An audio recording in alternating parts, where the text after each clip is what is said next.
Hello, everyone. If you or someone you love has been struggling with vitiligo, I have got some groundbreaking news for you, and I cannot wait to share it with you. I'm so excited to have gotten this across my desk today, and I'm going to jump straight into sharing where I found this because one of the best things I ever did was subscribe to the Optimist Daily. We have so much news out there that is fearful news or news that does not put us in a happy place. I think it's really important that we all put a little more attention on having at least some optimism leaking into our lives every day. And I'm really happy to promote them on here because they have really brought me a lot of great inspiration. And particularly today, this great research that came out about gut bacteria that may hold the key breakthrough to vitiligo treatment. And this was out of Northwestern University. I'm just going to cut down to the good, exciting pieces down here. The study involved treating vitiligo-prone mice. Now, it is just mice so far, but that's where we always start. So this is why the conversation is going to be focusing on this. Weekly with EPS injections. What that is Bacillus subtilis. It's a common probiotic found in the gut and the soil. I don't have a source for this yet. I just read this, so I'm going to look into finding one. But I do talk a lot about gut health. So I'll talk a little bit about that after this. But over 18 weeks, the results were dramatic. Treated mice showed a 74% reduction in pigment loss, while the control group, which received no treatment, saw no improvement. Further analysis revealed a 63.6% decrease in cytotoxic T cells, which are responsible for attacking melanocytes, and a 1.7-fold increase in regulatory CD cells, which protect melanocytes from destruction. Professor Caroline Lepoule said the results in our model were astonishing. We found that administering a microbial compound weekly to vitiligo-prone mice significantly suppressed disease progression. It made a spectacular difference in an aggressive model of the disease. And here is the actual research study from the Journal of Investigative Dermatology.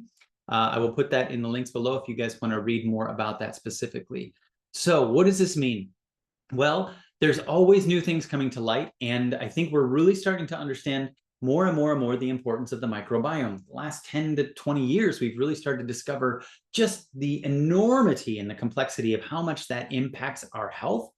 And I think this is really interesting to be able to see that this may be the key for a lot of people in being able to change not just what's expressing on the skin, but their whole body. Now, I will say that this isn't the only thing that I would do if I was trying to heal vitiligo, because it's your body telling you something, and it could definitely be a portion of your microbiome being off. I would definitely also be checking my vitamin D levels, and I would be looking into a few other things as well to help heal that. It's just a sign that there is something that perhaps isn't at optimal levels in your body. And to understand the optimal levels of your microbiome is something that we haven't quite fully figured out yet. But I will say this, that it is worth putting time and attention on improving your gut health. Does that mean just taking a probiotic? No, it means making sure that you're setting the environment for your probiotic to be specifically balanced in the right pH so that the right microbes can thrive there and that the pathogenic or the opportunistic ones are no longer comfortable and welcome. And there's a great longer story to this. But one of the most important things that I want to encourage people to check out is Dr. Verzal, the Wizard of the West Coast, I call him. He and I have a weekly mini podcast called Truth or Trend.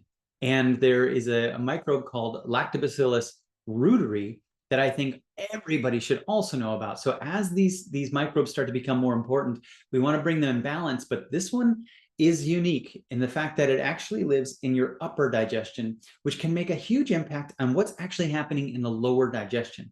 So I wouldn't just take this one probiotic. I would make sure that I was incorporating that one and I was taking foods that are really supportive of this. There's a lot of great information out there about that.